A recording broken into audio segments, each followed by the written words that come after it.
দিন বদলের সাথে সাথে, সরকার বদলের সাথে সাথে বাংলাদেশের সুপ্রিম কোর্টও বদলে যায়।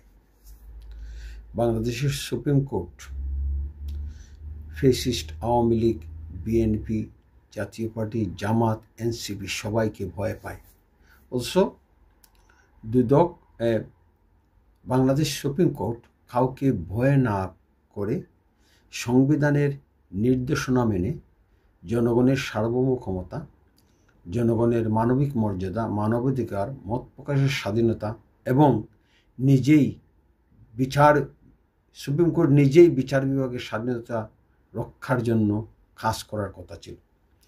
অথচ আমাদের বিচার বিভাগ, আমাদের supreme court, lower judiciary, higher judiciary সরকার বদলের সাথে সাথেই বদলে যায়, গৃহবন্দী হয়ে পড়ে। বর্তমান সুপ্রিম কোর্ট আবার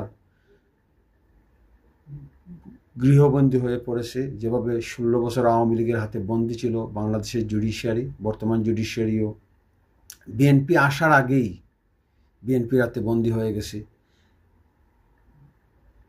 ডক্টর ইউনূসের সরকার ক্ষমতায় আসার পর, এত বড় একটা বিপ্লব সংগঠিত হওয়ার পরও সুপ্রিম কোর্ট কেন যে বিএনপির হাতে, জামাতের হাতে, এনসিপির হাতে বন্দী হয়ে গেল? 2007 সালের তত্ত্বাবধায়কের আমলে যে দুদক যে মামলা করেছিল, ওই মামলাগুলো এভিডেন্সের ভিত্তিতে করেছিল।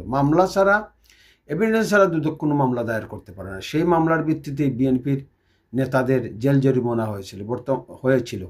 বর্তমান সরকার, ইউনূসের সরকার আসার পরপরই আমাদের উচ্চ আদালত বিএনপির সব দুর্নীতিবাজ মন্ত্রী এমপিদের ক্লিন সার্টিফিকেট দিয়ে তাদের মামলা থেকে খালাস দিচ্ছেন, বলছেন মামলাগুলা সঠিকভাবে কোর্ট রায় দেয়নি।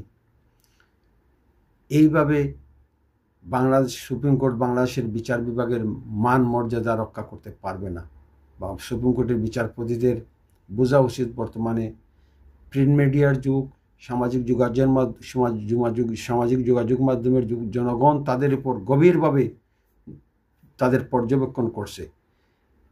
এইভাবে আওয়ামী লীগের হাইকোর্টের বিচারপতিদের মতো বর্তমানের সুপ্রিম কোর্টের বিচারপতিরা বিএনপির হাতে বন্দী হলে পরে চলবে না, জামাতের হাতে বন্দী হলে পরে চলবে না।